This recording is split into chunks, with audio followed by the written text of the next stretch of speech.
इसमें बहुत से लोग अनेक ध्यान शिविर में अभ्यास कर चुके हैं और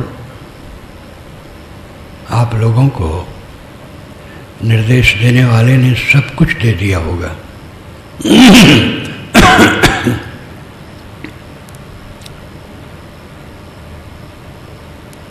बाहरी निर्देश में दो बात खास, कम खाना और मौन रहना। मुझे ज़्यादा बोलना पड़ता है, जो व्यवहार लिए हैं उनको बोलना पड़ेगा, लेकिन साधक साधिकाएं जो आए हैं वो मौन रहें, और जो व्यवहार वाले हैं वे भी कम बोले, कम बोल के काम चलावें। मौन का पालन अच्छी तरह से करना चाहिए। और कम खाना अमृत है। ये अंधविश्वास है कि ज़्यादा खाने से स्वास्थ्य ठीक रहता है, कम खाने से ठीक रहता है। खास बात है ध्यान। ध्यान सावधानी है। मैं कौन हूँ, किसमें उलझा हूँ, इस बात को जो हर समय ध्यान में रखता वो महाध्यानी है। मैं कौन हूँ और किसमें उलझा हूँ। मैं तो शुद्ध चेतन हूँ, निर्मल, अविनाशी, निर्विकार, असंग, अकेला। मेरे में देह और दुनिया नहीं है। ये देह धारण करके जगत प्रपंच दिखाई देता है और ये सब नश्वर है, पानी के बुलबुले की तरह आ रहा है, जा रहा है।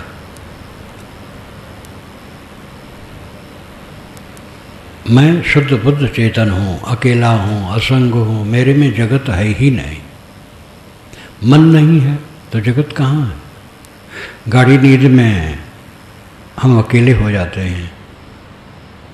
विदेह अवस्था में जीव अकेला हो जाता है।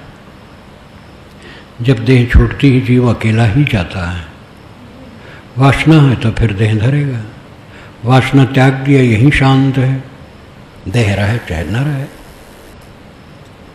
अपने आप को समझना, मैं शुद्ध चेतन हूँ, अकेला हूँ, असंग हूँ, और जिसमें उलझा हूँ ये दुनिया की चमक दमक माटी गोबर है। सब माटी गोबर है। ये सब नश्वर है। ये ध्यान में रखना सबसे बड़ा ध्यान है। लेकिन इसके लिए बहुत कुछ करना है। सदाचार का पालन, ब्रह्मचर्य का पालन। साधु तो ब्रह्मचर्य में दृढ़ हो ही, गृहस्थ लोग भी जिनसे बन सके पूरा ब्रह्मचर्य पालन करें, नहीं तो जितना बन सके ब्रह्मचर्य का पालन करें। किसी को धोखा न दें, किसी को तकलीफ न दें। अपने विरोधी को भी तकलीफ देने की चेष्टा नहीं होनी चाहिए। अपने विरोधी को दुखी देख करके खुश नहीं होना चाहिए, ये पाप हो जाएगा। फिर रागत द्वयी से रहित चित्त, प्रशांत, विवेक, विचार, भक्ति, ज्ञान, वैराग सबका आचरण। अकेले में बैठ करके मन को देखना और मन को शांत करना। ध्यान का अर्थ है संकल्प शून्य हो जाना, कुछ न सोचना ध्यान है। ध्यान क्या है नाम की पुस्तक जो यहाँ छपी है, आप बहुत से लोग पढ़े होंगे। जो न पढ़े हों उनको कल ले लेना चाहिए। छोटी सी पुस्तक है, 2-3 रुपए की। कुछ न सोचना ध्यान है, लेकिन कुछ न सोचना तुरंत संभव नहीं है। इसलिए आधार दिया जाता है, उसमें सब बताया गया है।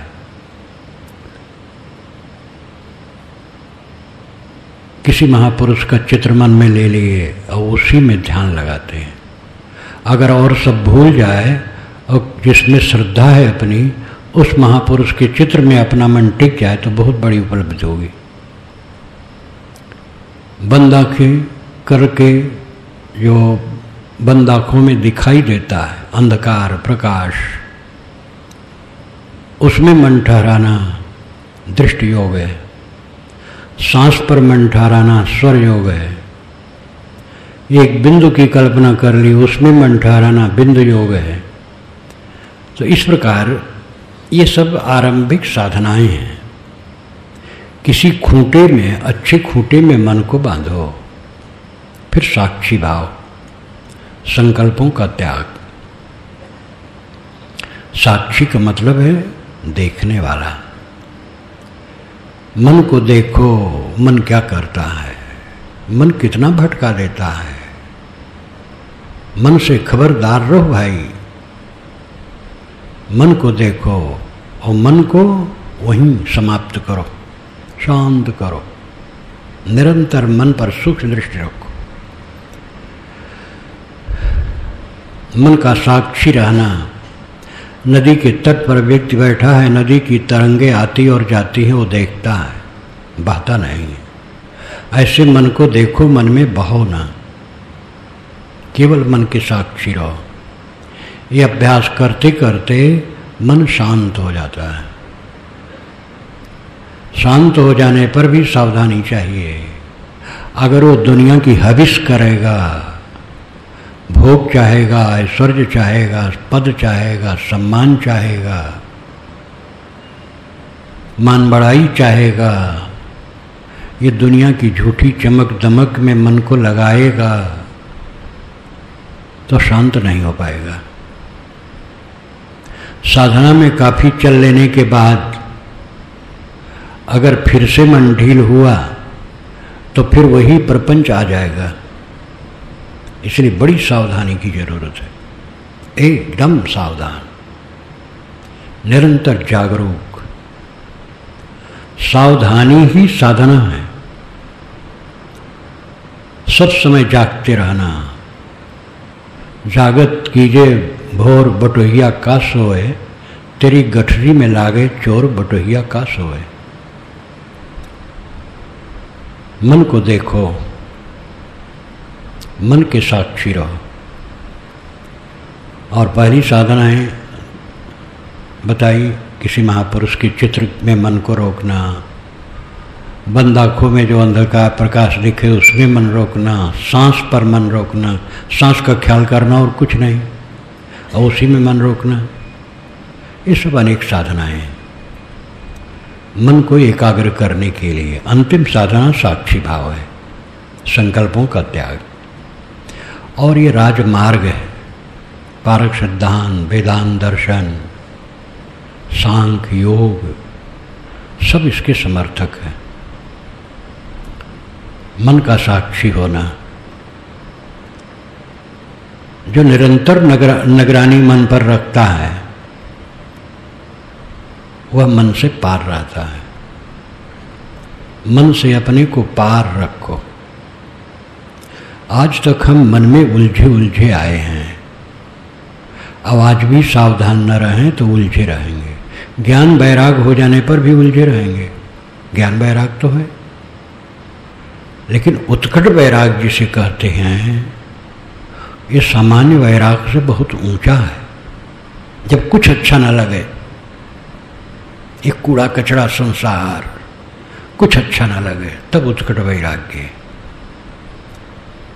उत्कट वैराग्य होने पर तो सब समय समाधि ही है। सोई अखंड समाधि है जहाँ अखंड वैराग। श्री पूर्ण साहब ने कहा, जहाँ अखंड वैराग्य है वहाँ अखंड समाधि। वैराग का मतलब है अनासक्ति।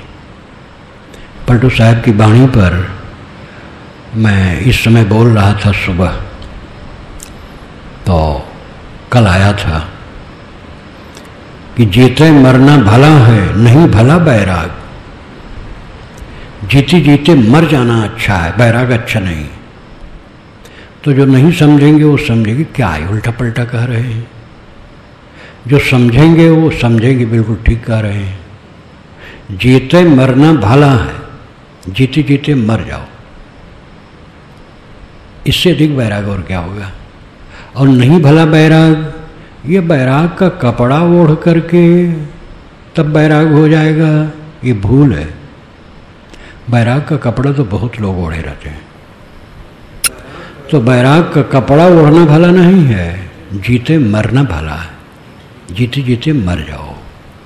जो मर गया उसको कोई एतराज होता है? कोई एतराज नहीं। पड़ा है, गाली दो, लाठिस मारो, कुछ करो, कोई एतराज नहीं। इस प्रकार जब मन निर्द्वंद हो जाए, राग द्वेष का प्रलय हो जाए, ये जीते मरना है। अब इससे अधिक वैराग और क्या होगा। ये उच्चतम स्थित है, लेकिन समाज में हर प्रकार के लोग हैं। एक युवक ध्यान करता है, मन एकाग्र करता है, तो एकाग्र करने का अभ्यास होने से उसकी पढ़ाई में दिलचस्पी बढ़ेगी। एकाग्रता से दिलचस्पी बढ़ती है।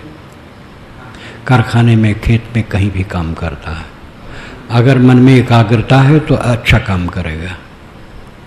व्यापार में, कहीं भी काम करता हो, जिसका मन एकाग्र है वो अच्छा काम करेगा।